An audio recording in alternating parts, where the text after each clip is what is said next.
And when the UN Principles for Responsible Investing, UNPRIs, came out in 2006, sustainable investing became much more than excluding stocks or excluding investments. It became about trying to achieve certain goals, and the UN calls them the Sustainable Development Goals. So since 2006, there's been a really strong growth in ESG offerings in the market.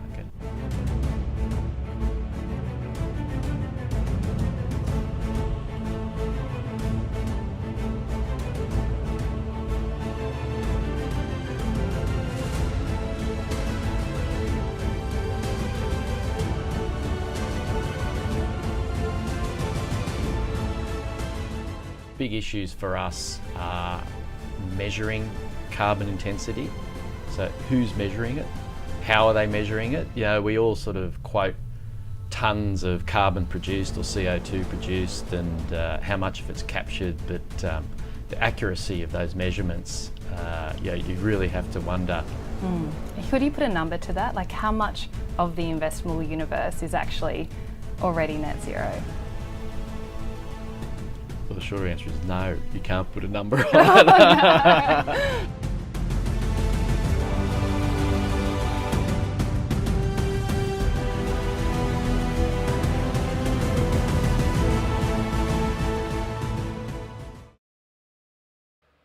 Well, good evening, everyone, and welcome to Environmental Coffee House. I am Sandy Shellis, as you well know, and I am your hostess for the evening. And let's see. Let me say hi and see who's here. Hi. Oh, there's a lot of you out there. Wow, wow, wow. Don't forget to like and share before you leave. Okay, there you go. My YouTube shit. My goodness. Sacco and Vanzetti, Rich Diana, Steven, Midas Lisa. Listen, we're starting out with a Midas Lisa. A little art show. You know how I like to do that. And I like to, I do like to show people things that others have done. And then I like to show off my own shit. And then we get to a very serious show. I have a big show, busy show tonight. Hello, Melanie, and hello, Wolf Heidel, and Old Sage Joe. It's great to see all of you. I've been super busy. Lisa always asks me, how the hell do I do it? How many of you? I need 3 of me. Today, the whole big thing was the garden. I planted potatoes in the first row the other day, and I've been cleaning out the rows, and it rains and the weeds come back. But what did I do today? I cleaned up the beds that were weedy, and I did cantaloupe, watermelon, and strawberries, and I did some broccoli, cabbage, I did Brussels sprouts, squash. Oh my God. I'm busy. And then I put up pictures, to show on the YouTube community thing. And of course, people, I felt so bad because, I showed the weeds, but I'm working hard. Oh, I had seeds in my greenhouse and transplant, Steve and Miles. Steve asked for both. I do. I germinate the beans I didn't do. I'm going to do the beans tomorrow. I germinate. I put it in I have a greenhouse. I bought some shit. I can't afford to buy stuff. So I have to grow seeds. I start in my living room. And I have 2 greenhouses in my living room. And then I went out, but I was 2 weeks late this year. But I was also busy doing crap. And what was the first crap I had to show you? Was it this one? Nope. Okay, the first one was this.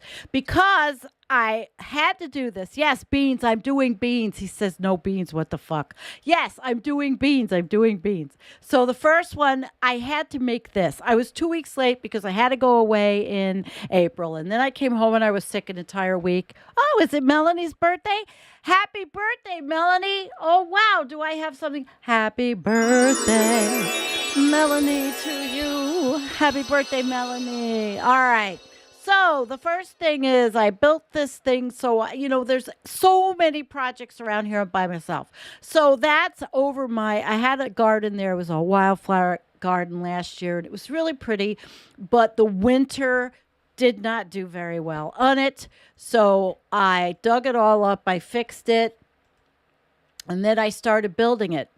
And all that wood, I started building it, and now it's all finished, and it looks like this. And I don't know why I can't make it smaller, but I've got flowers. All the wildflowers are going to come up. I seeded it, and that's the wood from the wood pile, so each piece is around. That's one of the things I did. I don't have the pictures of my garden. Because I'm just getting it. Somebody was like, oh my God, all those weeds along the perimeter of the fence, which are eventually going to be taller than me if I don't do something with it, they go underneath, and that's why they'll come up in the beds. But, like I always say, I need three of me. All right. Anyway, we're going to get started. And the first thing I'm going to do today is I'm going to show you, we're going to have an art show. And it's going to be an art show of Lisa's stuff. And this is Midas Lisa. Lisa's with us. And I want to show you her artwork. So how come it's not getting bigger? Okay, so here is Lisa's stuff. And it's so beautiful. I've already shown you Marty McCorkle's work, and I wanted to share Lisa's. Plus, she sent me a beautiful painting, which I have, but it's in my living room, and I didn't bring it in here, and I should have. So isn't that lovely? Isn't that absolutely just so lovely? And oh, look at that one. I mean, these are just lovely. She has to get going. She needs to do more. I love the blue. Yes, I'm so happy that, these are last year's, she said. These are last year's, but they're still beautiful. Tell me they're not beautiful. Yes. She says, they're last year's, but they're beautiful. It doesn't matter. We need beauty in our lives. And I have beauty. I try to surround myself with beauty every day. Not always easy. So let me get the screen share going. And we are going to start because the show is about the greenwashing and the UN. And I did quite a bit of research. And let's see, we have only 34. Well, you know what? Oh, well, I'm not going to bitch about it. You know why? Because it's 34 quality people. And it doesn't matter. 134. I'm going to do this show. And I'm going to start it with the article because that's how I started getting the idea, is the article in the Independent. And of our friend Jem Bendel is in it. So I thought, let's start out with this. And let's look at this really quickly. And by the way, I do have I have the Nature, but it's not the Nature article. From the journal. I couldn't get the journal article. My friend that gets me journal articles could not get the journal article, but this is it's pretty good. But I'm not going to read the whole thing because I have to sit here and read on paper, and you can't see it. But it's the abstract and about the Sustainable Development Goals, which is what we're going to talk about. Systemic greenwash. Scientists call on the UN to ditch sustainability goals. Wow. I mean, that's pretty heavy, right? And probably, sorry about this. I still have the fan on because I still haven't gotten the new computer yet. I'm too busy. And if I get it, I can't set it up. All right. A lot of the scientists that signed this are our friends or people we know. So here we go. It's time for the United Nations to drop their current model for tackling the world's crises, according to a letter from 100 scientists, teachers, and experts shared exclusively with The Independent. By the way, all right, we'll just get there. By the Independent, the experts are calling for the United Nations to abandon the Sustainable Development Goals, which is a group of 17 targets adopted in 2015. I think this is it. Yeah, this is it. The no poverty, zero hunger, good health and well-being, quality education. Oh, this is really big. Clean water and sanitation, affordable and clean energy, decent work and economic growth. Economic growth. That's kind of leads to that video I opened with. That was just, some random capitalist from Australia talking about the money. 10, reduced inequalities. 11, sustainable cities and communities. 12, responsible consumption and production. 13, climate action. 14, life below water. 15, life on land. 16, peace, justice, and strong institutions. And 17, partnerships for the goals. So those were the Sustainable Development Goals. The letter, released as the UN begins a summit on disaster risks in Bali, Indonesia, on Monday, argues that the world's problems cannot be solved through the same ideology that created them. You think? Yeah. All right. So if modern societies operate, the way that we operate, cause the problems that the Sustainable Development Goals, we'll just call them the SDGs, seek to address, can we be surprised that these same systems are incapable of fixing them? The letter reads. So it was signed by researchers from 27 countries, all in a personal capacity and not as representatives of any institution. Among the notable experts who have put their names to the letter are Peter Kalmus, who I've interviewed but won't come back on because I'm not big enough. Seriously, big enough to get the message out. We are like preaching to the choir. He was arrested last month in a climate protest, and Yves Cochet, France's former Minister of Environment and Regional Planning, and Britt Ray, author of the recent climate anxiety book, Generation Dread. The SDGs are based on an ideology that values material and technological progress and prioritizes corporate interests. What else? Where humanity will balance social, economic, environmental issues to progress materially. Jem Bendel, our friend Jem, a sustainability researcher at the University of Cumbria, told the Independent via email, citing a recent non-peer-reviewed paper that he authored on the subject. Dr. Bendel called the SDGs a systemic greenwash. Now, by the way, guys, this is the Independent. He is in the UK. Do you think that we're going to see this in the United States? Yeah, right. Do you honestly think we're going to see this in the United States? So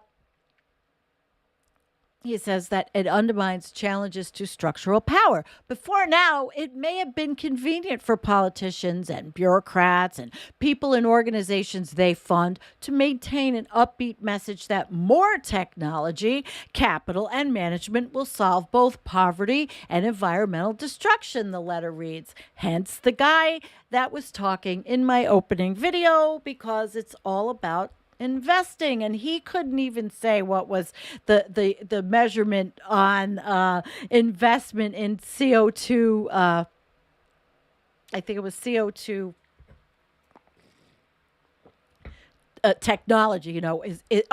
And have investing in net zero. There's no quantifying because there is none. So before now, it may be convenient for politicians, bureaucrats.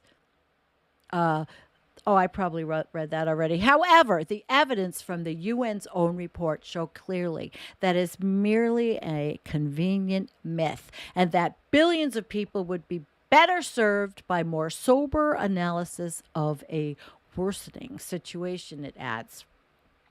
According to the UN, the SDGs were developed to end poverty and other deprivations while improving health and education, reducing inequality, spurring economic growth, tackling climate change, and protecting,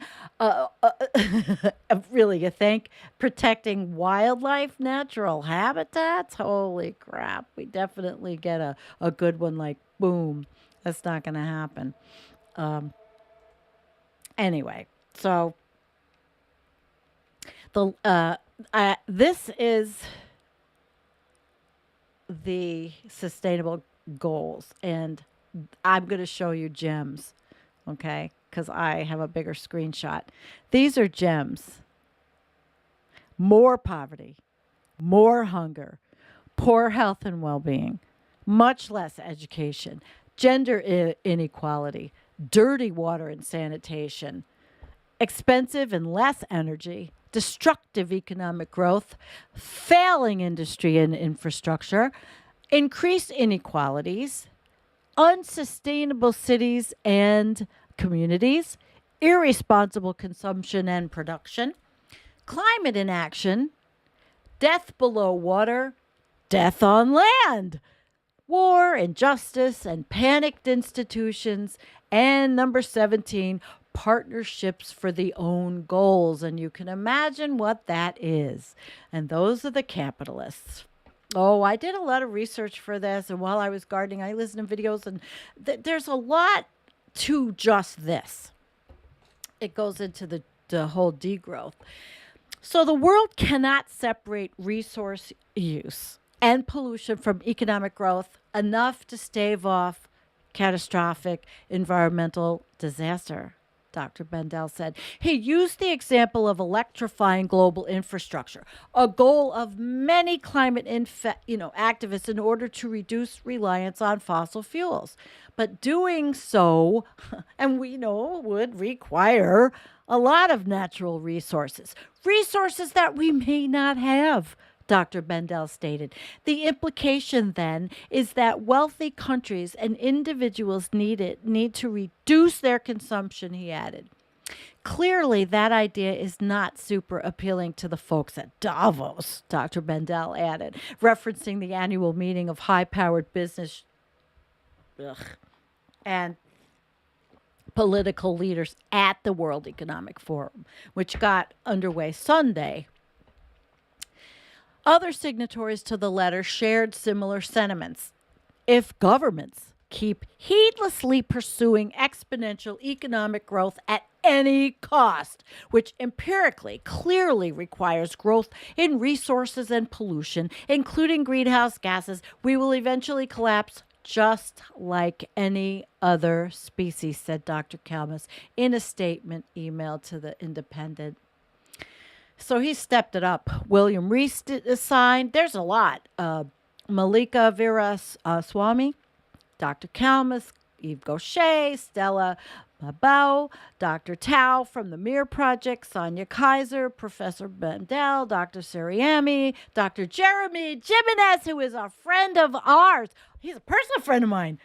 That's really cool. I just wanted to say, every time I see that, I think, Dr. Britt Ray. I really love Jeremy. And he's actually going to come over with Sam. They're going to come, I hope, for a couple of days, which will be really cool. Jeremy's awesome. I have a video, which I really should have put up, of Jeremy singing the Chicken Bone song. We call him the Chicken Bone guy. It's a joke. But he was singing. And I don't think I know it's on the playlist. It is on the playlist. But anyway, that's really, really cool. So that was the people, and that signed the letter. So what I'm going to move on to is what it looked like. The United Nations transforming our world, and it was the 2030 agenda for sustainable development.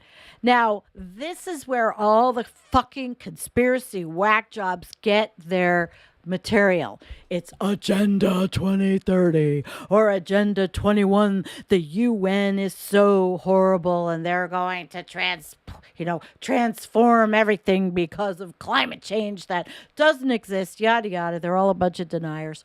But the United Nations really had a very ambitious agenda. And of course, I'm not going to go through the whole thing because we would be here till tomorrow and I would not be able to do that. So basically, the preamble was the agenda. It's a plan of action for people, planet, and prosperity. It also seeks to strengthen universal peace and larger freedom. We recognize that eradicating poverty in all its forms and dimensions, including extreme poverty, is the greatest global challenge and an indispensable requirement for sustainable development. Now, I want to tell you, I listened to a show today. No, I listened to a lot of things, but one of the arguments about the eradicating poverty or degrowth is especially with degrowth, is that it will not allow the underdeveloped nations ever live like the Western nations that have caused all of the problems. There is actually that discussion that why is it if we're going to try to eradicate poverty on the planet, then why can't everybody have what the Western nations have? And I'm sorry, but there's a lot of fossil fuel flying around. So they had a declaration, and it was in 2015. We're done. We're done because I'm going to move on. So that was from the UN. This is Jem Bendel's own website, and this is the actual interview. What was the impetus behind the letter? I may go through this a little bit. I think it's good to go through the specifics from his website. And he said the impetus for the letter was widespread experience that many of our fellow professionals like Jeremy, and gee, when I was working in research, I could have signed on, but I don't have that PhD. All right. Working on social and environmental issues, privately know that we have been using a failing approach and with all the indicators heading in the wrong direction, but that they are hesitant to say so in public. We perceive that it is because they are not yet clear on how to make sense of that failure or what might come next. All right.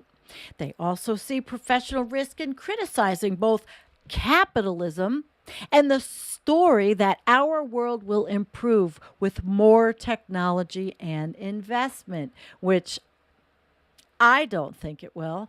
And I don't think many of you here think it will.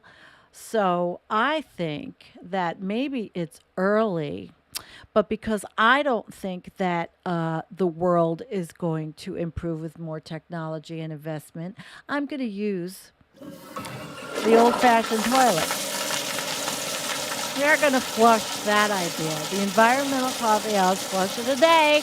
We are flushing that idea away.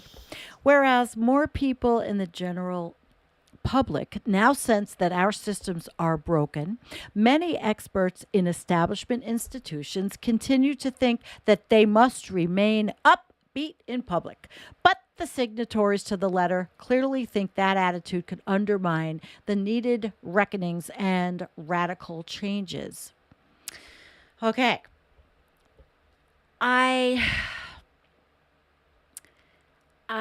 We already went there. I'm going to go down to the why have they failed, and the world is halfway through the time allotted for achieving sustainable development goals. And the UN reports many countries have gone backwards. backwards on most of them. That is even before the inflation, the energy, and food polycrisis of 2022. This failure was predicted at the outset by scholars who identified the impossibility of promoting ecologically demanding consumer lifestyles as a means of progress for all.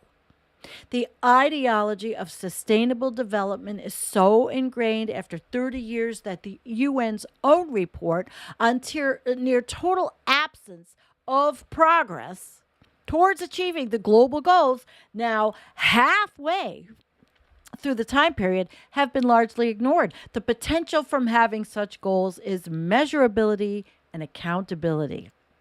And the guy that sold stock from Australia can't even figure out if their carbon offsets and their carbon net zero goals can be measured or accounted for.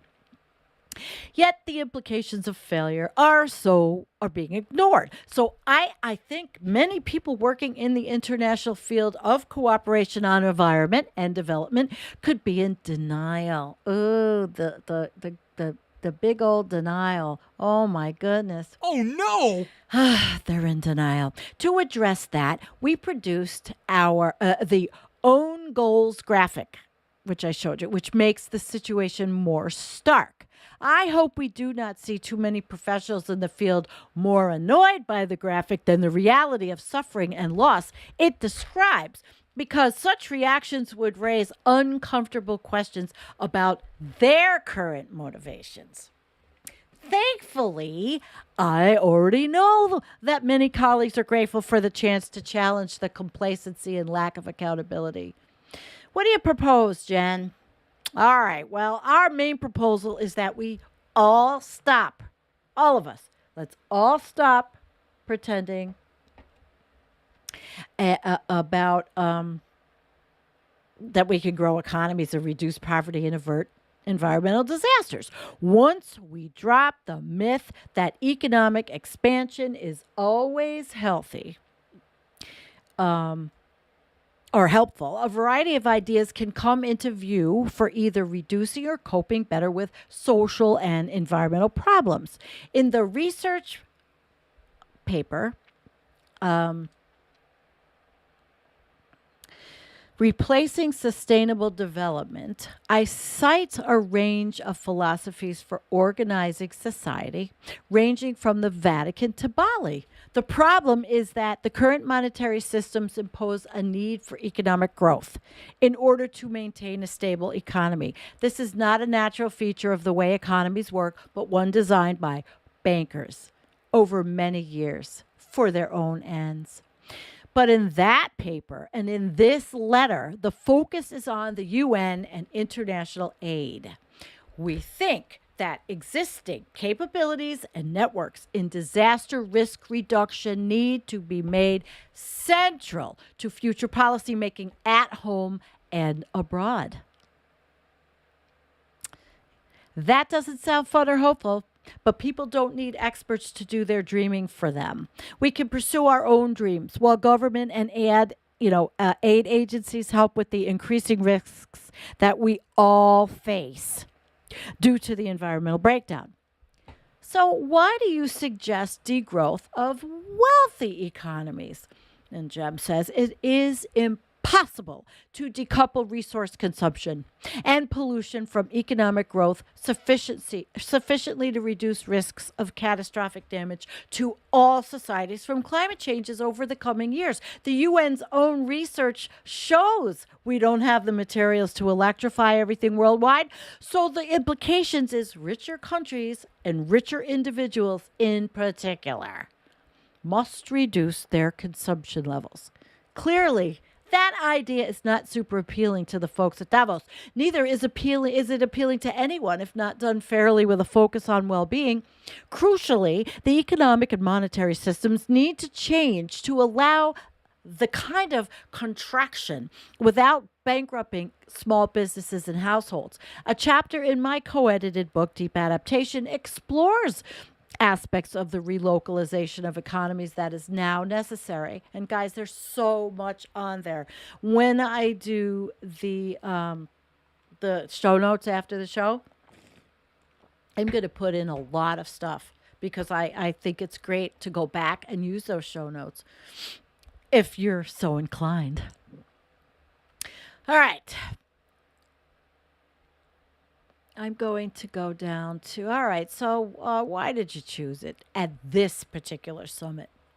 Well, some of the people involved, the UN Disaster Risk Reduction Agency, are exposed to the harsh realities of increasing disasters around the world. Oh, yeah. And there's some happening right now. That was shown by their most recent global assessment report that we have done a show on. Many of them know that we are entering the era of meta disaster, by which I mean an ongoing global disaster of environmental breakdown that affects every aspect of our societies.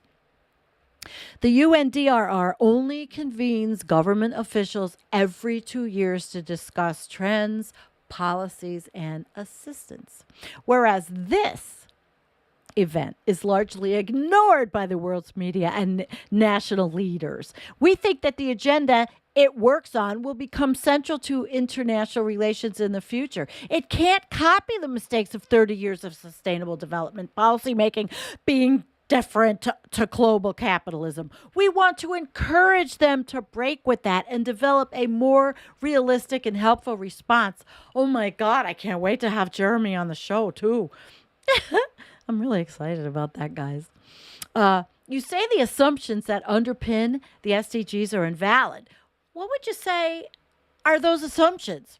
Well, Jem said in the research paper, Replacing Sustainable Development, I explained that the ideological worldview behind the SDGs, one where material and technological progress is both good and inevitable, where humanity will balance social, economic, and environmental issues to progress materially, and that it is a priority to foreground corporate economic interest. I argue that these assumptions are politically convenient for some people and have avoided irreconcilable priorities for over 30 years. Okay, 30 years. And I really wanted to find my one thing, but I don't think I'm going to find. Oh, yeah, 30 years. Okay, here we go. 30 years. Okay. Sustainable development became a systemic greenwash, undermining challenges to structural power that were posed by people and organizations we might loosely describe as anti-imperialist. Therefore, the apparently apolitical quality of framing the generic planetary need as one of more and better management and technology, rather than more freedom from manipulative and oppressive systems, it justified the further extension of managerial power, both corporate and bureaucratic. And hello, I see that the chat is going. All right, guys. We have a new person named Black Cat. Welcome. Why don't you sit back a little and stick with the show and see if you like it. And welcome. All right. So I argue that within sustainable development is based a range of underlying cultural assumptions as necessary for societies to organize the destruction of the living world so effectively. One is anthropocentrism, where humans are considered the center and purpose of all life. Yes, us. Oh, yes, the humans. We are everything. Everything was made for us. Isn't that the tenet of Christianity? Don't even get me going there. Second is androcentrism, where patriarchal ways of being and organizing are privileged so that the aspects of being and knowing that are regarded as feminine are systematically marginalized. Third is the desacralization of nature, where all life is seen as merely material phenomena with no intrinsic worth, without mystery or sanctity, so it can be utilized or substituted whenever those with power choose to do so. Sounds like the Republican Party in the United States, and maybe some of the Democrats too. Whereas such critiques have been seen in the past as too radical or esoteric, the harsh human implications of environmental breakdown remind us that, speaking purely pragmatically, nature was always the boss. The paper is currently under review, and I'm looking forward to feedback. So why is it so important? Well, people's lives are increasingly in danger from effects of an environmental breakdown that is made worse by the current economic system and those who promote or apologize for it.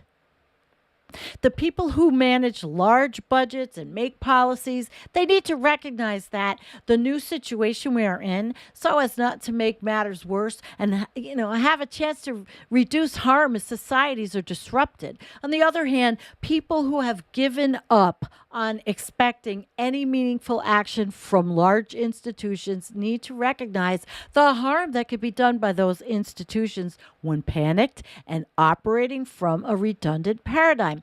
Of course, none of these attempts to shift attention may work at scale, with complacency, cowardice, or greed characterizing the behavior of managerial elites over the coming decades. However, it feels important for many of us to try. So, anything I haven't asked, Jim? Well, perhaps, what can a member of the general public do? At this stage, there needs to be a global awakening to the precipice that humanity has reached, which we try and try and try and try and try. I'm not talking about Agenda 21. I'm not talking about chemtrails. I'm talking about reality. We might all individually explore our own responses in our own communities. It starts with simply talking, not just sharing on social media, but actually talking to each other about this information in an open-hearted and open-minded way, not rushing to blame, shame, fix, or deny. Allowing our shock and worry to exist and supporting each other as we experience those emotions. Then deciding if we want to become positive pessimists, where we openly try to make the best of a bad situation by doing good and finding joy no matter what is to come. I like it. Positive pessimists. I had someone make a comment on another video about the word doomer, and they were really making semantics because I said that I want something, I want things to be done. And while we're still here, and they gave me the what a doomer was and what a person that wanted things to be done. So maybe I'm a positive pessimist. Or a happily hopeless, like Vegematics channel, but what Veg says. So I thought that was really good.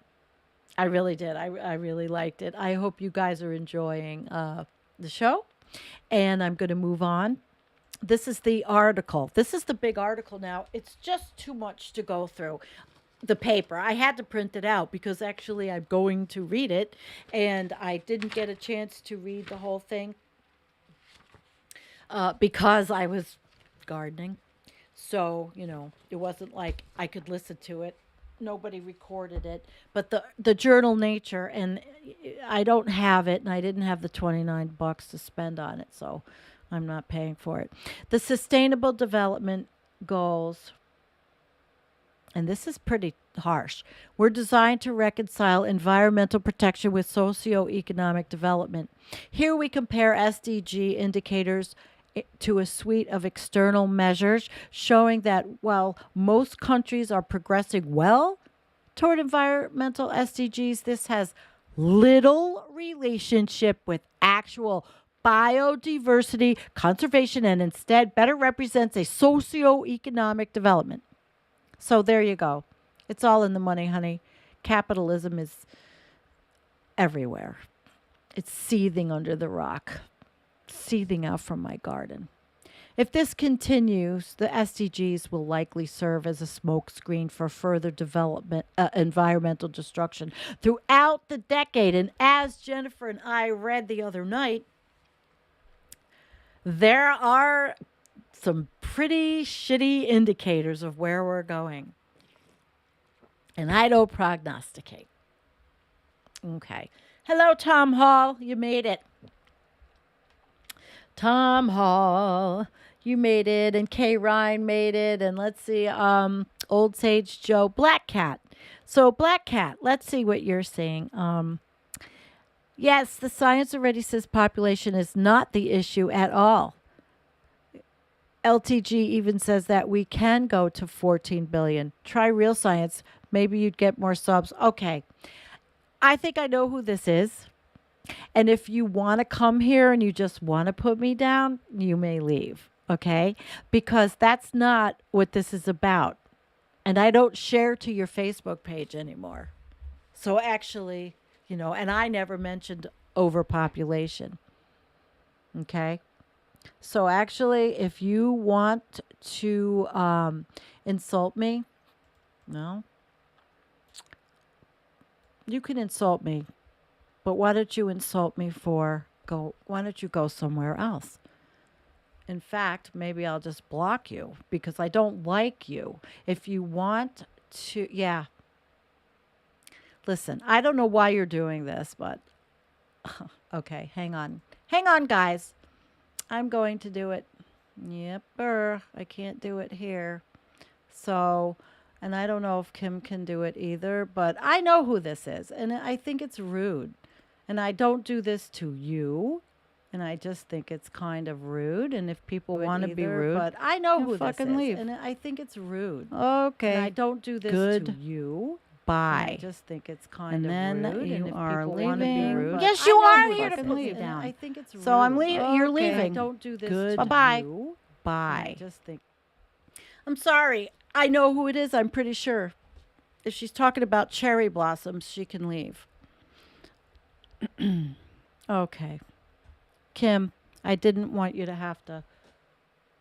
Oh, Kim got her. All right. Sorry, Kim. Sorry, guys. Maybe I'm sensitive, but I think I know who it is, and I don't feel like that. If you're going to be rude on my, come here, maybe I get more subs. You're trying to improve me. I know exactly who it is, and I don't like to do this shit, so we're not going to do it anymore. Okay, if you're trying to, I know it's a female, and she's going to write to me after this. It always happens. It's like a love-hate relationship, only I don't hate her. I just don't want her to fuck up my chat. All right, so here we go. And I didn't say a goddamn thing about overpopulation because actually what I was going to mention is we are not going to determine what women do anywhere in the world. It'll come naturally. We are not here as a cult saying that we think that populations have to go from any other means but naturally and by choice, which is what we want. So don't put words in my mouth. And I love you. I love you too, Trulia. I did take my time out. It kind of screwed my show up, but you know what? Fuck it. All right, let's go. It's trying to make me better. You know what? Fuck you trying to make me better. I'm too old for that. If you want to try to make me better, then be constructive and not in a chat, you dullard. And she knows I like her, actually. That's the thing. And I know exactly who it is. All right, so decoupling. Now, that was one of the things that was talked about by Jem. Decoupling debunked. Evidence and arguments against green growth as a sole strategy for sustainability.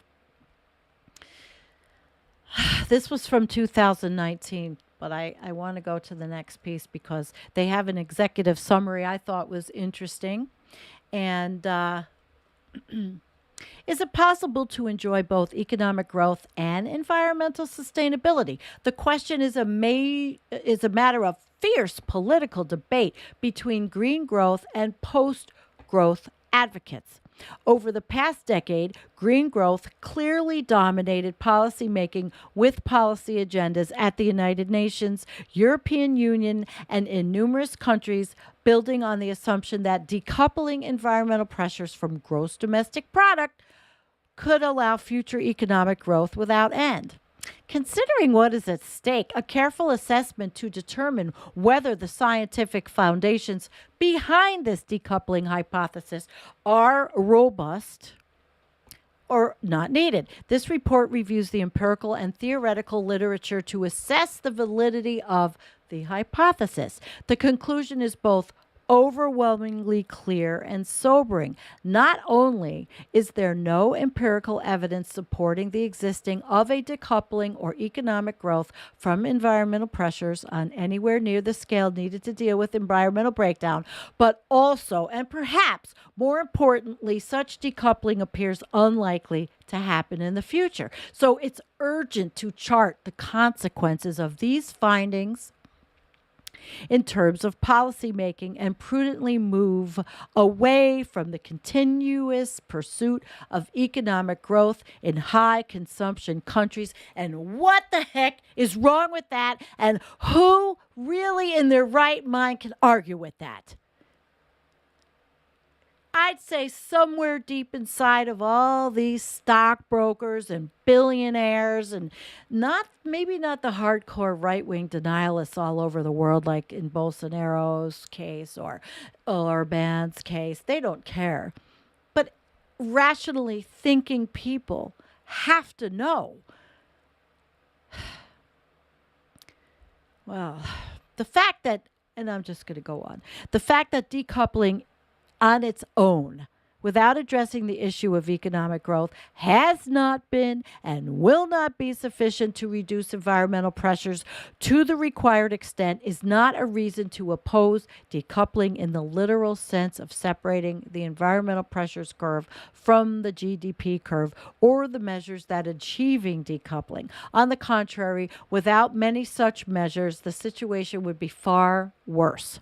It is a reason to have major concerns about the predominant focus of policymakers on green growth. This focus based on the flawed assumption that sufficient decoupling can be achieved through increased efficiency without limiting economic production. So the main findings, this was pretty good. I don't know if you guys want me, let me see how long I've been here, 46 minutes. Okay, I don't know if I'm going to read the whole thing. I'm going to go down and I'm going to see, they say that there is no empirical evidence for such a decoupling currently happening, and this is the European Environmental Bureau. So there are 7 reasons to be skeptical about the occurrence of sufficient decoupling in the future. Rising energy expenditures, rebound effects, problem shifting, the underestimated impact of services, limited potential of recycling, insufficient and inappropriate technological change, and cost shifting. So the report will be there for you to read. It highlights the need for new conceptual toolbox to inform and support the design and evaluation of environmental policies. Policymakers have to acknowledge the fact that addressing environmental breakdown may require a direct downscaling of economic production and consumption in the wealthiest countries. In other words, we advocate complementing efficiently oriented policies with sufficiency policies with a shift in priority that an emphasis from the former to the latter, even though we both have a role to play. From this perspective, it appears urgent for policymakers to pay more attention to and support the developing diversity of alternatives to green growth. And let me see if I've got this guy. I do have but it's very long. I'm not going to show it. I thought that this was a really interesting video. This guy, Vlad Bunet, I will put this in there, exploring the foundations of degrowth with theory and examples. and a cup of coffee from you. Well, he does buy me a coffee also, I guess, huh? Well, anyway, I haven't subscribed to him yet, but he's got a lot of good stuff in his in here, and I found it pretty good. And let's see, I also had, oh, that's T-Bone's channel. Hey, T-Bone, I know you're here with us. Just in case, I thought about doing an intermission with T-Bone's video, but I have so much. So just in case, his latest video is climate change is our change. Inflation. All right, so I'm not going to play the whole thing, but there you go, T-Bone's Side of Life. And I really had even more stuff. This was the SDG tracker, measuring progress towards the Sustainable Development Goals. The United Nations Sustainable Development Goals, and we know that in all this. So this is just, I think this was just more of the same. And this was Our World in Data, who, by the way, Our World in Data is funded by Bill Gates. And you know, if it's funded by Bill Gates, they all just, the bottom line is just to make money. Even the universities use it, but it's funded by him. But you can get you can get some good stuff on it if you want to do it yourself. Our World in Data. All right, so what else? Okay, here's a guy I found, and I really like him, and I'm going to see if he will come on with us. Giorgio Calise. He's from I think he's from Barcelona, and I watched a kick-ass video with him today, and I'm going to see if I can see in my library. Let's see if I can see in my library where this was, and I can quickly. Oh, I watched so much crap today. Listen to it actually, and you guys are getting to see everything. I don't know. I can't. Oh, here it is. Okay. This was an interview with this guy. But the question I again is can't play it because I don't know if Dan O'Neill would be mad. And it was a half an hour, but it was really good. And I didn't have it queued up to anything. However, I don't know if you can hear it. I'll play a little bit. He's awesome and smart. And understand why in under academia. capitalism Can you there hear is it? a constant quest for increasing population, and when population doesn't increase, see. Can for you allowing hear the it? immigration of cheap labor, undocumented labor, so that the machine don't can know. keep going. You know, so you have to understand what's the source of population Yeah, growth the and population system inflows, should be which on. is the need of capital to have cheap exploitable workers with minimum rights, and point the figure there rather than point the figure to mothers in Africa who happen to have many children right now because they are caught in particular economic circumstances where it makes sense to have Can more you hear children. it? Good. So again, I'll just play it for a minute. what I don't like in Herman Daly's approach is that he focuses on population as the category itself, you know, that See, if needs she to be stuck around, she tackled. would have And then seen. it's like Herman Daly doesn't do that, but many other people with problematic ideas will do that. They will focus on Africa where population growth is higher, and they would focus on interventions Send on her your controlling email. women, which are horrible. Yeah, I mean, this they're is what I like, horrible- the part about horrible controlling ideas. So women. precisely, degrowth does not want to be part of that. We want to Degrowth understand does the not want to systemic control forces that women. lead to population growth, and we want to change these ones. So what about the global south then? So degrowth is usually cast as a proposal which is necessary to reduce production and consumption in wealthy nations. But does that mean that the global south then continues to pursue the goal of economic growth, or should there be a different development model, and how does that fit in with degrowth? I mean, we talk about the places where we are from. I think one thing that we don't want to repeat, it's the standard colonial mentality of neoclassical mainstream Colonialism. economists, you know, who they think they know everything and they fly with a plane around the world and they go and tell countries what to do, no? So that's not the idea here. The idea is that I know that in Spain right now, or in the US, or the countries that I know and that I've lived, they need degrowth. So let's start from there, you know, like I don't want to tell what people in countries that I haven't set my foot in should be talking about. Now, the second thing is that I understand that the ideology of growth and the practice of growth is linked with colonialism and exploitation of other parts of the world. So I think if we stop doing I that, love it's you going to guys, be you know. better for the rest of the world. It's also a colonial idea. I mean, if you trace the history of economic growth and economic development, it goes hand in hand with the evolution of, after the colonies got independence, is the way the West found to export its own ideology and model and control indirectly the rest of the world, like created these leagues where we are supposed to be on top and they are below us, and then they have to become like us. And we are the ones who are gonna help them and tell them how to become like us.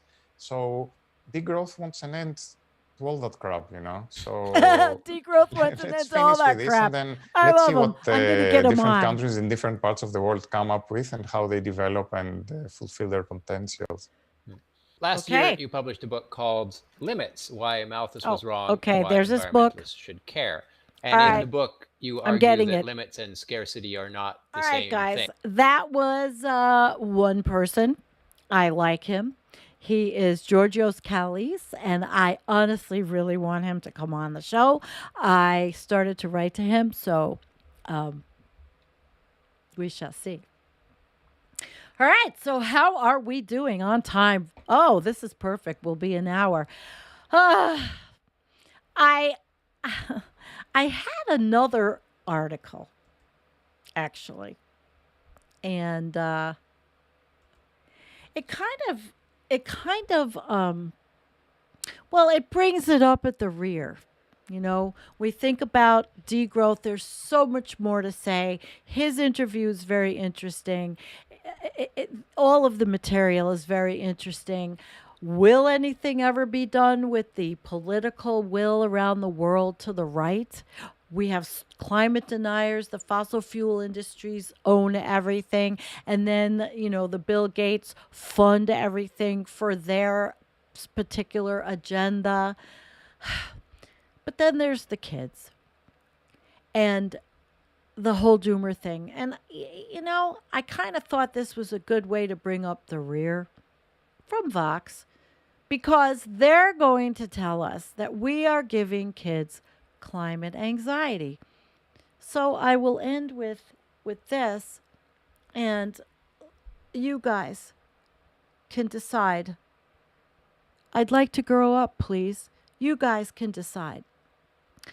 My 5-year-old granddaughter is now old enough to read a lot of books and magazines aimed at children, and it's given me a whole new perspective on the discourse wars about climate change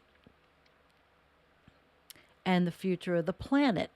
As I've written about before, climate change is going to be bad, and it will hold back humanity from thriving as much as we should this century.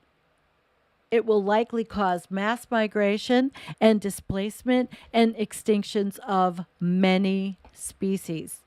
What it won't do, however, is make the earth unlivable, or even mean that our children live in a world poorer than the one we grew up in.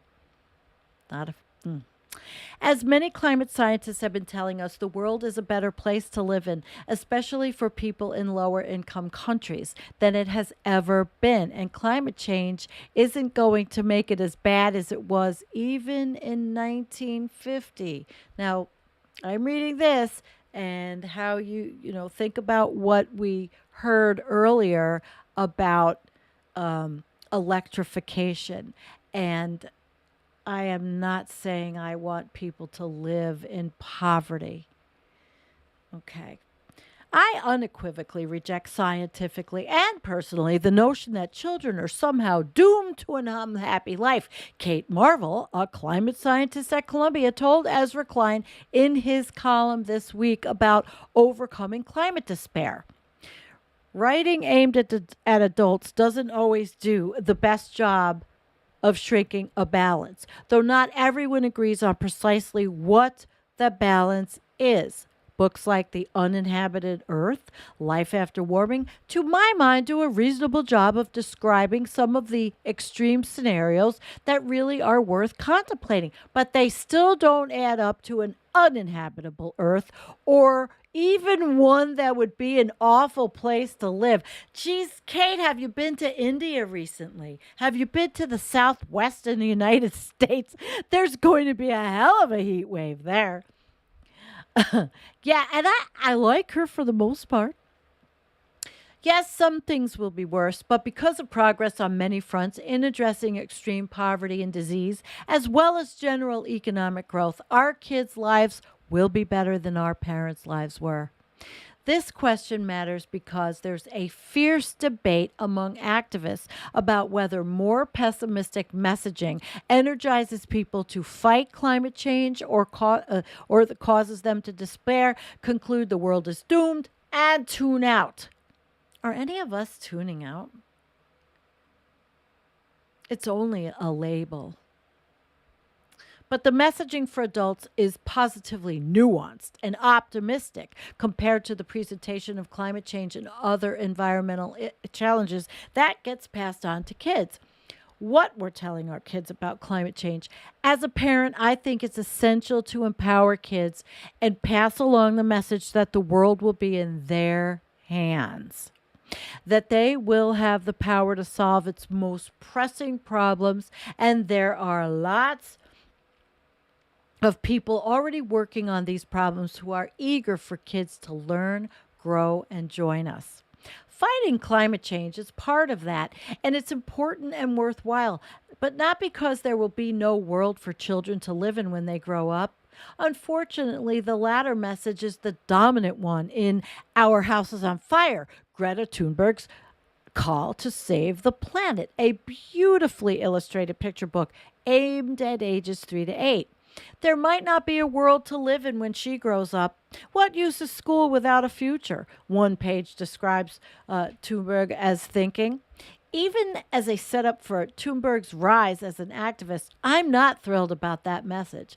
Some kids might hear that and be inspired to speak before the United Nations, but most kids are going to hear that and be scared and disempowered. The pessimistic message seems to be sinking in for the young. A 2021 study funded by the campaign and research group Avaz polled 10,000 people between 16 and 25 and found that over half thought that humanity was doomed because of climate change. You're seeing children saying things like, the world's going to burn up. We're all going to be dead in 20 years. And that's pretty unlikely, Susan Clayton, a conservation psychologist who studies how climate change affects mental health, told National Geographic in an article about kids and climate anxiety. Clayton has some good advice on what to do with a climate anxious child, but it's worth pausing on her quote. Why do we see kids saying that? Because books, stories, and protest messaging aimed at them tell them that. There's pessimism in the water around climate change, and kids often take that pessimism far more literally than adults do. And I have one thing to say. How much different is this? And I think than having to endure shootings every other week or have active shooter drills in the school.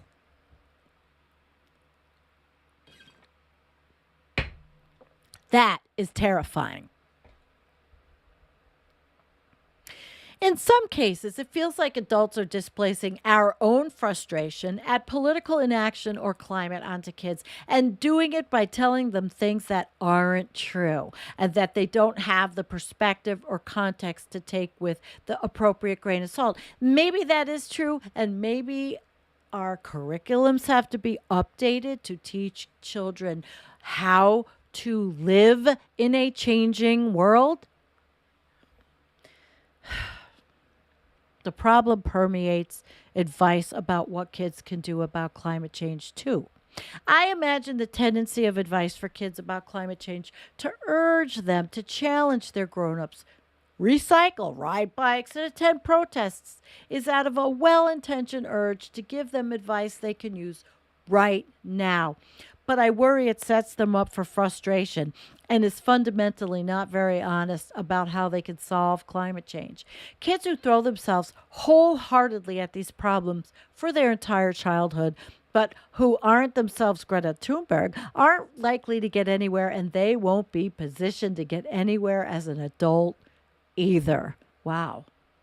The best way a 7-year-old could improve the world isn't by pleading with adults. It's by learning more and developing new skills that she'll be able to directly bring to bear on problems like climate change when she gets older. And I agree with skills.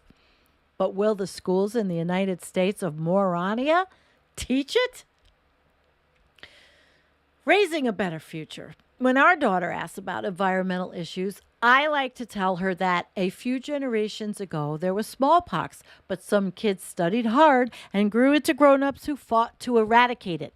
I tell her that there was leaded gasoline, but we learned that it was bad and phased it out. I told her that today there is climate change and solving it is going to require new inventions and new, ideas, and she can be the one to invent them. I explained that if we had better batteries, then we could use solar for more of our power grid, so maybe she can learn how to invent better batteries. I explained that if we could grow beef without cows like Bill Gates is funding, they wouldn't belch methane, so maybe she'll be the one who figures out how to do that in a cost-effective way. But I have yet to find a children's book that frames the climate crisis that way, as a challenge. But one like that, the many that humanity has overcome, and one that our kids can overcome by learning about the world and inventing new solutions. If you know of one, I'm in the market for recommendations. If you don't, I invite you to think about where this hole in our messages. Well, this woman is a writer. Why doesn't Kelsey write it? Kelsey, you should write the book. All right, so there we go. Yeah, she's a staff writer for Vox. She focuses on the global poor, animal welfare, and risks affecting a stable future for our world. And she was the head of writing at Triple Bite and ran Stanford Effective Altruism during college. So, Kelsey, I invite you to write those children's books. I definitely do. All right, so we are at the 106, and I'm thinking that I might play the video after all. So I do think I might do this, but I think I'm going to do it. You guys ready for a 6-minute video? And actually, I'm going to turn the screen share off, and I'm going to have it just here. Not here, but here. And here we go. This is intermission, and I can get up. This is our friend T-Bone. Inflation is skyrocketing. Putin is out of control, and Brandon is asleep Whoops. at the wheel. But the GOP, they have a plan. And that plan is guns. And shoot to our problems in the head. We're shooting at beer bottles. Into the woods. At Nancy Pelosi impersonators, the good people of Arizona have had enough of you, Dominion voting machines. Ron Hanks approves that message. Here's this guy. He has a cannon. Well, still technically a gun. We've got women with guns, kids with guns, old ladies with guns. No step too high for a high step. Yeah, we even have doctors with guns. The fuck you say? Guns, they're dead wrong. Whoa. Oh my, that looks painful. That's right. Sun's out, guns out. Nobody in their right mind would elect these people. No sane mind whatsoever. What's that? Oh God, mother puss bucket. Shot me right in the... Oh, roll the intro, now. Dang, that's true. And it is what it is. What the hell?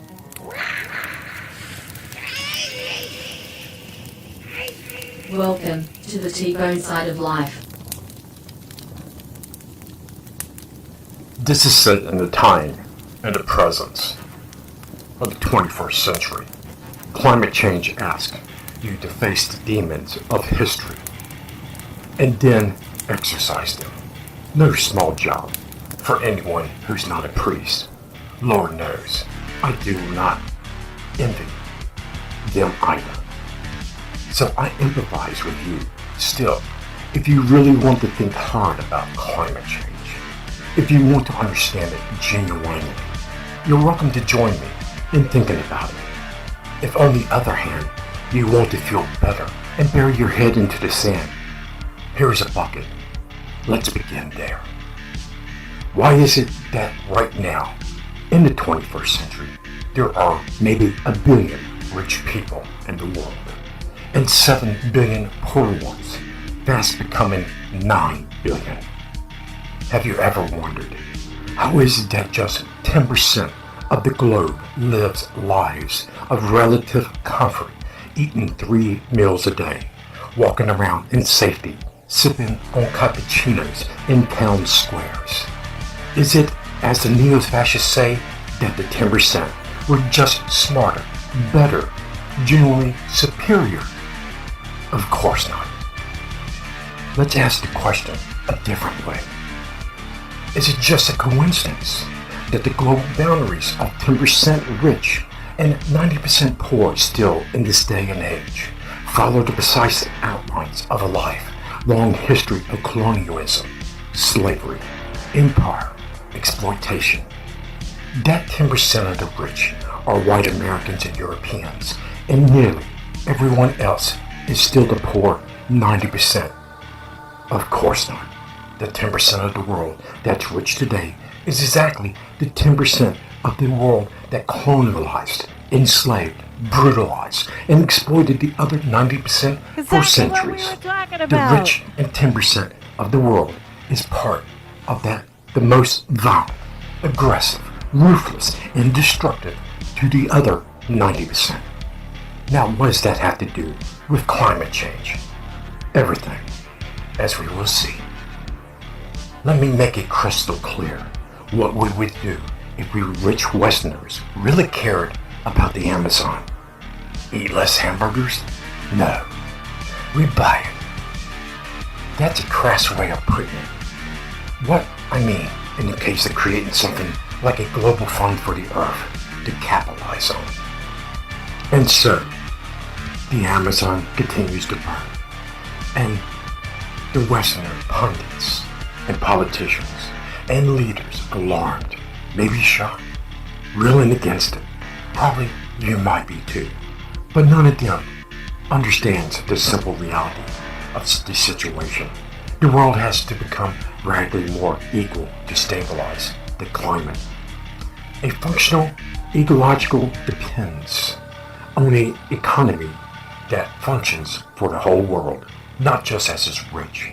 Sharing back of the wealth we spend centuries amassing in the West with extreme violence is how we stop climate change. No amount of meatless burgers or technotopian Elon Musk fantasies is going to unmake our demons. My friends, become the economics of violence are still with us. We must exercise our demons if we wish to go on as a world. You can't salvage a whole planet and its people, enslave them to mine it, drill it, till it, and hope to build a lasting global economy on that. Yours, mine, planet will either die, wither, erode, collapse. It's ours.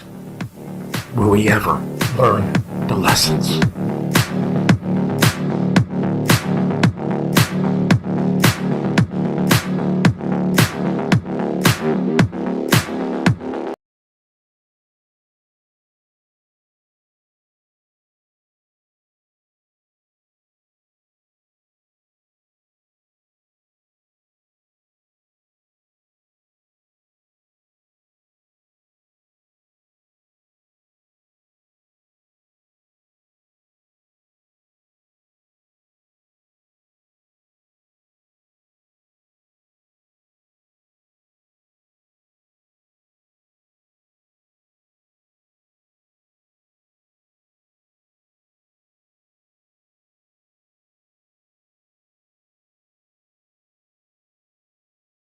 Oh, sorry. I did that again. I muted myself. No, it automatically muted me. Okay, well, now you hear me. You're lip reading. Okay, don't forget to buy us a coffee. And I was only bitching about her.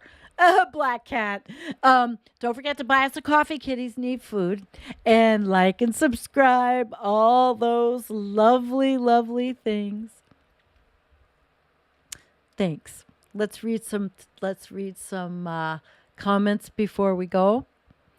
How did you get audio, Rick? It was muted. It was muted by the system. I forgot to unmute it. So, what? You couldn't read my lips?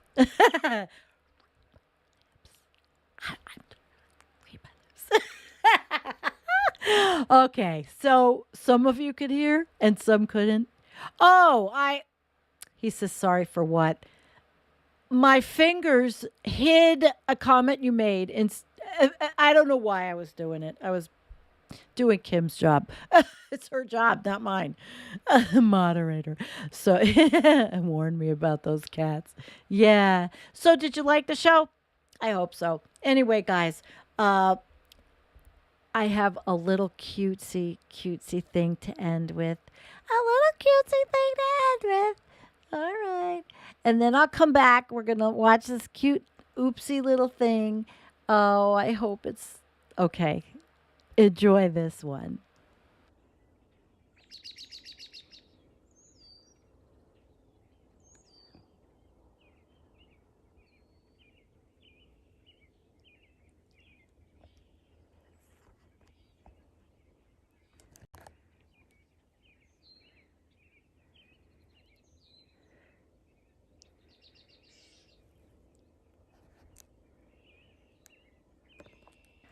Aren't they the cutest things?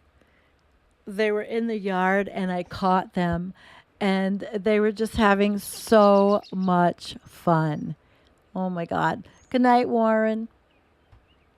I say good night to Warren. Yeah. I'm fired as a mod. You're right. It's my phone. Here, because I can't, when I use Restream, I can't type. So I was like typing with my phone. And you know what happens. I was still pissed off at Black Cat. I'm going to write to her and tell her to fuck off. Maybe it's not worth it. Okay, guys. So thank you very much for coming.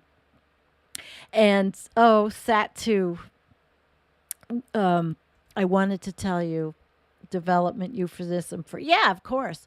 I wanted to tell you, you said, the doomer, like between being a doomer and I just wanted to say, honey, it's all semantics. That's what it is. It's all semantics.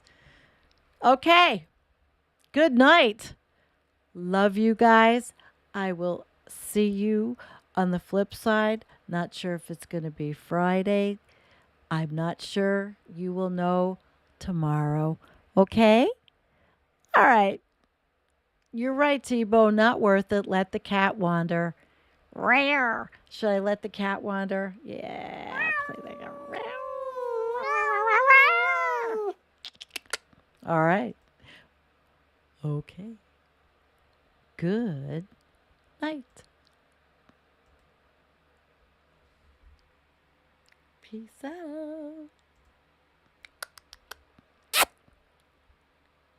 I don't know where my music is.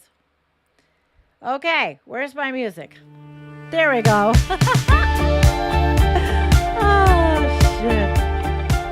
I love you guys so much. So much. Oh, I never even read the things I wanted. I had other things to read. Oh, well, too much.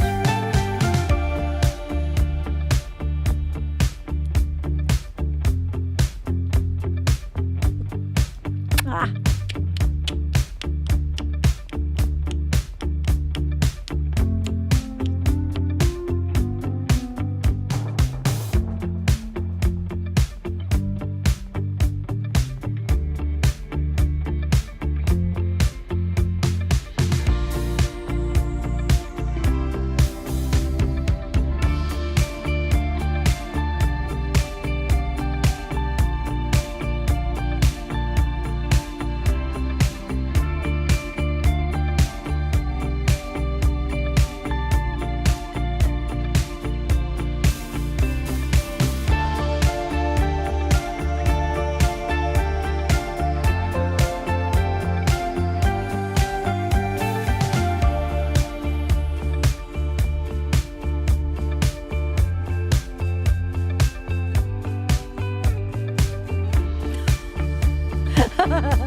Tom.